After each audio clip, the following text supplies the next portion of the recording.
Finance गुरुजी में आपका स्वागत है। कभी सोचा है कि किसी स्टॉक की बढ़ती कीमत के पीछे की सच्चाई क्या है? आज हम उन्हीं नंबर्स के राज को खोलने वाले हैं जो एक कंपनी की पूरी कहानी बयां करते हैं। चलिए एक बहुत ही आम सिचुएशन से शुरू करते हैं। हम देखते हैं कि एक कंपनी का स्टॉक प्राइस तो रॉकेट बना हुआ है, लेकिन क्या इसका मतलब ये है कि कंपनी भी अंदर से उतनी ही मजबूत है? अक्सर स्टॉक की कीमत पूरी कहानी नहीं बताती। तो फिर अंदर की बात कैसे जानें? यहीं पर काम आते हैं फाइनेंशियल रेशियोज। समझिए, ये एक तरह के फाइनेंशियल स्टेथोस्कोप हैं जिनसे हम किसी भी कंपनी की धड़कन, उसका ब्लड प्रेशर और उसकी ओवरऑल सेहत का पता लगा सकते हैं।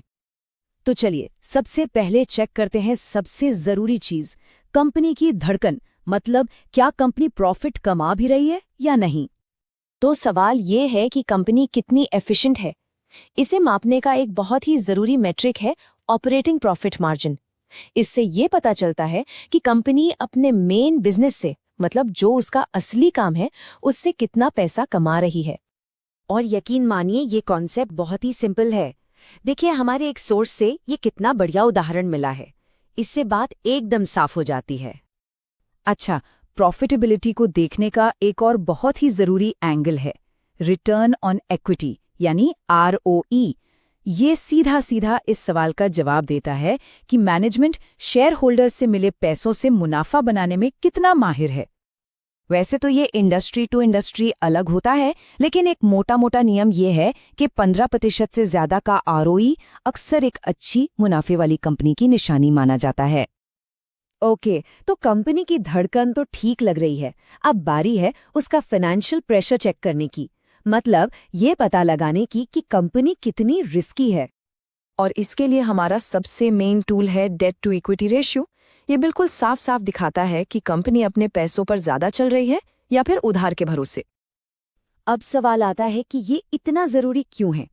देखिए, ये रेशियो हमें बताता है कि कंपनी का फाइनेंशियल लेवरेज कितना है और अगर कभी मुश्किल आई तो शेयर होल्डर्स के लिए कितना बड़ा रिस्क हो सकता है। जैसे इस टेबल में देखिए, अगर किसी कंपनी का DE रेशियो 2.5 है जबकि इंडस्ट्री का एवरेज सिर्फ 1 है, तो पहली नजर में ये एक रेड फ्लैग जैसा लग सकता है।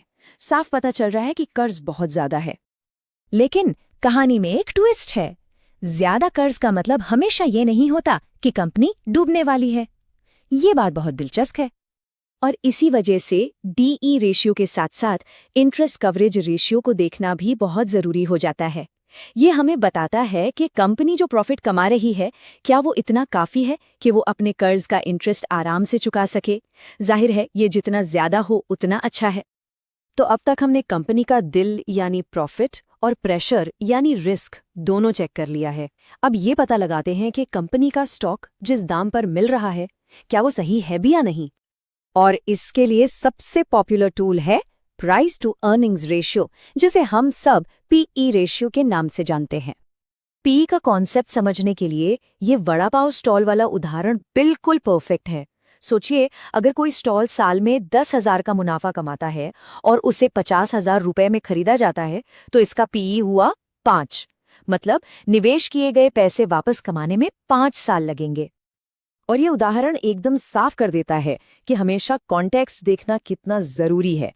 जैसे यहाँ टाटा स्टील का PE 98.2 है, जो कि उसकी इंडस्ट्री के एवरेज 15.8 से कहीं ज्यादा है। इससे अंदाजा लगता है कि शायद इस वक्त ये स्टॉक ओवरवैल्यूड हो सकता है। तो अब आते हैं फाइनल डायग्नोसिस पर। याद रखिए, कोई भी एक रेशियो सिर्फ एक लक्षण होता है। असली सेहत का पता लगाने के लिए सारे वाइटल साइंस को एक साथ देखना पड़ता है। बिल्कुल एक डॉक्टर की तरह जो सिर्फ एक रिपोर्ट देखकर कोई फैसला नहीं लेता।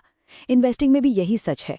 तो सबसे बड़ा सबक यही है कि सिर्फ एक रेशियो के भरोसे कभी कोई फैसला नहीं लेना चाहिए। ये एक बहुत बड़ी गलती हो सकती है।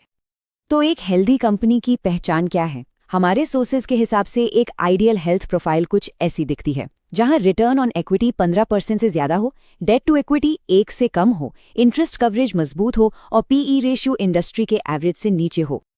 और हाँ, अगर इस पूरी बातचीत से सिर्फ एक चीज याद रखनी है तो वो ये है कि रेशियोज अकेले किसी काम के नहीं हैं। इनकी असली ताकत है कंपैरिजन में। कंपनी की अपनी पुरानी परफॉर्मेंस है और उससे भी जरूरी उसके कॉम्पिटिटर्स से।